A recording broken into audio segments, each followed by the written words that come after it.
Hi, I'm Jacob Hornberger, Libertarian candidate for president. As I indicated in my video blog yesterday, Florida Republican Governor Ron DeSantis is obviously competing with Texas Republican Governor Greg Abbott in who can be the bigger abuser of migrants. They're competing in terms of who can ship out and dump in so-called sanctuary cities the larger number of migrants. But what's funny about this is I don't think it's dawned on either of these guys that what they're achieving with this political antic is completely opposite from what they want to achieve. In other words, they support America's socialist system of immigration controls, along with their cohort Donald Trump's Berlin Wall, because they want to keep out poor people from Latin America, because they consider them garbage. They see them as garbage who would pollute American society.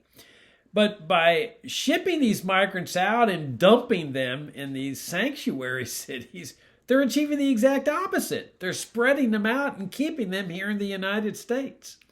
But you see, they've got this obsession to punish anybody who expresses any sympathy for migrants. And so they don't realize that their political antic, where they're treating people as garbage, is totally opposite from what they want to do with their support of America's socialist system of immigration controls, along with Trump's Berlin Wall. But of course, this isn't the first time that either Republicans or Democrats have treated people from foreign countries as garbage. I can go back to the Vietnam War, and I remember them saying, Jacob, you got to go to Vietnam to kill gooks. You got to kill those gooks, Jacob. They're threatening our freedom. And of course, by gooks, they meant Vietnamese people. And what they really meant was garbage, that these people are just garbage. They're not really humans. They're gooks, and therefore it's no big deal to kill them. And one of the funniest aspects of that war was Muhammad Ali. You see, they had drafted Muhammad Ali to serve his country and to defend freedom.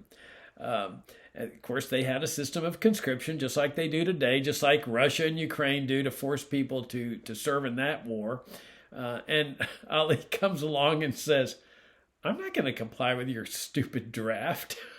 And then he says, I got nothing against those Viet Cong.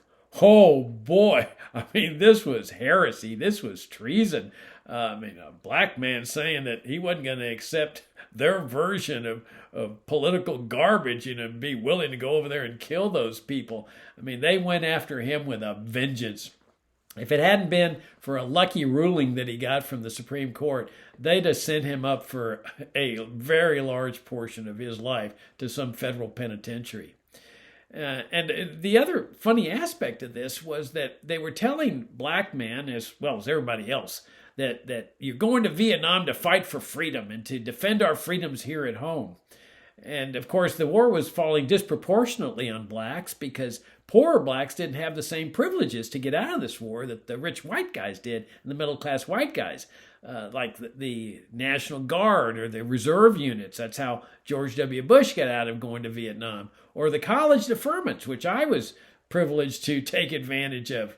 The poorer black guys didn't have the same privilege, and so the war was falling disproportionately on them, but they were being told, like the rest of us, that you're defending our freedoms here at home. And so these black guys would go over there to Vietnam, and the ones that lived would come back to experience this freedom that they'd been fighting for, which was a system of segregation, which both Democrats and Republicans were supporting. And of course, this was a system where they were treating blacks as garbage. So it really doesn't surprise me. It shouldn't surprise anybody that DeSantis and Trump and Biden and Abbott and other Democrats and Republicans are treating migrants as garbage. This is pretty much standard fare for Democrats and Republicans. What I find so surprising is why so many Americans continue to support these people, Democrats and Republicans alike, when there is a clear alternative. And that alternative is us libertarians, because we don't believe in treating anybody like garbage. I'm Jacob Hornberger, Libertarian candidate for president. My campaign website is jacobforliberty.com.